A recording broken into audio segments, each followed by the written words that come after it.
عادل صاحب ہمارے ساتھ موجود ہیں۔ عادل صاحب بہت شکریہ، یقینی طور پر معاملات بڑے دلچسپ ہیں۔ حیرانی کی بات یہ ہے کہ شیخ رشید کو پی ٹی آئی کے ووٹ بینک سے امید ہے، انہوں نے ان کے خلاف امیدوار بھی اتارا ہوا ہے، پرویز خٹک کو بلے کا نشان مل رہا تھا، انہوں نے نہیں لیا۔ تو اس وقت جو انتخابی گہما گہمی ہے اس میں ماحول کلیئر ہے، یعنی آپ سمجھ رہے ہیں کہ میں کس کلیئرٹی کی بات کر رہا ہوں، یا آپ سمجھتے ہیں کہ ابھی بھی کچھ کنفیوژن ہے؟ کیونکہ کچھ لوگ سمجھتے ہیں کہ کسی کو سب کچھ مل گیا، کچھ لوگ سمجھتے ہیں کہ ابھی کوئی پتہ نہیں، موڈ چینج ہو جائے گا۔ تو کلیئرٹی کس حد تک ہے؟ 8 فروری پر ہمیں ہے، وہ تو پتھر پر لکیر ہے، 8 فروری کے فیصلوں سے متعلق کیا معاملات ہیں؟ دیکھیں، کلیئرٹی جو تو تھی لوگوں کو پہلے، لیکن اب اتفاق سے 2 دن پہلے ایک سرپرائز فیصلہ عدلیہ کا آیا، اس کی وجہ سے ان ایکسپیکٹڈ تھا پولیٹیکل جماعتوں کے لیے، اور اسی لیے آپ نے دیکھا کہ وہ پھر معصوم کا جو الفاظ معزز جج صاحب نے استعمال کیا تھا اس کے اوپر کافی واویلا ہوا۔ تو ابھی بہت سارے معاملات ہیں الیکشن سے پہلے، جیسے جیسے 8 فروری نزدیک آ رہی ہے، ایک طرف تو پولیٹیکل گہما گہمی بڑھ رہی ہے، جوڑ توڑ جو ہے اپنے آخری اس پہ ہے، بہت سارے لوگ ناراض ہوں گے، بہت سارے کی جو خواہشات ہیں وہ پوری ہو جائیں گی۔ اس کے علاوہ جو ہے اس میں اگر کوئی سرپرائز اس وقت آ سکتا ہے تو وہ عدالتی فیصلے ہیں، کیونکہ جو معزز عدلیہ ہے اس وقت وہ یقینی طور پر 2018 کی عدلیہ سے بہت مختلف ہے۔ تو ابھی تو صرف ایک معاملے پہ آیا ہے، ابھی بہت سارے معاملات جو ہے اس عدالت تک جانے ہیں، اس کے بعد دیکھتے ہیں کہ کیا ہوتا ہے۔ امپورٹنٹ چیز یہ ہے کہ اس وقت دو طرح کے بیانیے ہیں عدالتوں کے خلاف۔ ایک اسلام آباد ہائی کورٹ کے خلاف تحریک انصاف بنا رہی ہے، دوسری جو جماعتیں ہیں وہ اعلیٰ عدلیہ کے کچھ جو ریلیف ملا تھا تحریک انصاف کو، اس کے خلاف انہوں نے ایک معصوم پر ایک بیانیہ بنانے کی کوشش کی۔ تو ابھی جیسے جیسے وقت الیکشن کا نزدیک آ رہا ہے، ایک طرف الیکشن ہے، دوسری طرف انصاف کے جو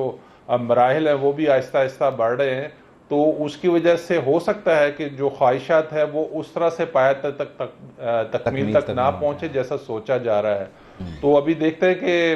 کس طرح سے چیزیں آنے والے دنوں میں تبدیل ہوتی ہیں۔ چلیں اس کو دیکھ لیتے ہیں، اور آپ کہہ رہے ہیں کہ سرپرائزز جو ہیں وہ عدلیہ کی طرف سے آ سکتے ہیں، تو اس پر بھی ہم نظر رکھیں گے۔ لیکن ایک کیونکہ کاغذات نامزدگی جمع کروانے کا مرحلہ مکمل ہو گیا اور اب تو اسکروٹنی کے پروسیس میں جا چکے ہیں، اگر ہم اس انتخابی پروسیس پر ایک نظر ڈالیں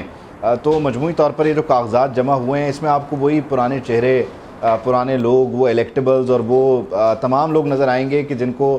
ہم اس سیاست میں دیکھ رہے ہیں، اور دیکھتے دیکھتے آپ کے بال سفید ہو گئے، میرے ہونا شروع ہو گئے۔ اب مسئلہ یہ ہے کہ اس میں وہ جو نئے لوگوں کو لانے کے دعوے ہوتے ہیں، کوئی کہتا ہے بزرگ جو ہیں وہ ریلیونٹ نہیں ہیں، وہ بھی بزرگوں کو ہی موقع دیتا ہے، جو نوجوانوں کو کیٹر کر کے آگے لانے کی باتیں کرتے تھے ان کی طرف سے بھی سارے کالے کوٹ والے جو ہیں وہ امیدوار بنتے نظر آ رہے ہیں۔ تو بس نیا سال، نیا الیکشن ہے، باقی تو تمام مراحل، مسائل بھی وہی ہیں اور مراحل بھی وہی ہیں اور چہرے بھی وہی ہیں۔ تو اس میں اس الیکشن میں کچھ نیا ڈھونڈ سکیں آپ ابھی تک عادل صاحب؟ نہیں، بالکل کوئی ایسی کوئی نئی چیز نہیں ہے، صرف جو پولیٹیکل انجینئرنگ ہوتی ہے وہ بھی اسی طریقے سے ہے، کسی کو ان کیا جا رہا ہے، کسی کو آؤٹ کیا جا رہا ہے۔ پیپلز پارٹی کا 5 دہائیوں کے بعد آج جو بلاول نے بات کی، گو کہ وہ نوجوان سیاست کی بات تو کرتے ہیں، لیکن آج بھی 5 دہائیوں کے بعد وہ ذوالفقار بھٹو والا روٹی کپڑا مکان والا جو ہے وہ نعرہ آج بھی انہوں نے لگایا ہے۔ مسلم لیگ نون جو ہے وہ معیشت کی بات کرتی ہے۔ بدقسمتی سے یہی پولیٹیکل جماعتیں جب اقتدار میں ہوتی ہیں تو یہ معیشت کو ٹھیک کرنے کی دعوت دار ہوتی ہیں، اقتدار سے نکلتے ہی ان کا الزام جو ہے دوسری جماعتوں کے اوپر لگتا ہے کہ انہوں نے معیشت کا بیڑا غرق کر دیا۔ تو کچھ نہیں بدلا پاکستان کی سیاست میں۔ اور میں آپ کو ایک چیز بتاؤں، پاکستان کی جو سیاست ہے نا وہ بیسیکلی کسی اور کے لیے زیادہ سوٹیبل ہے، اسی لیے ہمیں وہ جو الیکٹیبلز ہیں وہ ہر دفعہ جو ہے وہ بلیک ہارس کی صورت میں نظر آتے ہیں، وہ جس طرف اپنا بوجھ ڈال دیں تو وہ اس کے لیے امکانات بڑھ جاتے ہیں۔ لیکن اس میں ایک چیز ہے، جیسے آپ اور میں بات کر رہے ہیں، نامینیشن پیپر منظور ہو رہے ہیں، جیسے جیسے امیدواروں کے آمنے سامنے آنے کے جو میدان نظر آ رہا ہے، اس کے بعد سے حالات جو ہے وہ اب پتہ چلے گا کہ پولیٹیکل کمپین جو ہے، جلسے جلوس جو ہے وہ کتنے آزادانہ طور پر جو ہے وہ یقیناً یہ تو ایک سوال رہے گا نا، اور اس کا جواب تو گیون ڈے پہ ملے گا۔ لیکن ایک چیز اور ہے، جو الزامات تمام سیاسی جماعتوں کے اوپر اس کو کیسے دھو پائیں گی، یہ تو ابھی